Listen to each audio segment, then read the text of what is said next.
डोंगा बोंगा से अहमद फराज जोया की रिपोर्ट के मुताबिक डोंगा बोंगा अड्डा खुरा में मदरसे के तलबा से ज्यादती मुलजिम उमैर असगर को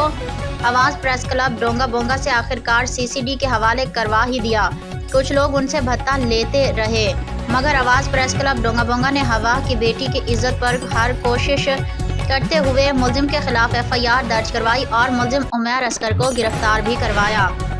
आवाज़ प्रेस क्लब डोंगा बोंगा के जनरल सेक्रेटरी राव वकास हफीज़ का कहना था कि इंशाल्लाह हर जालिम का हाथ रोकेंगे,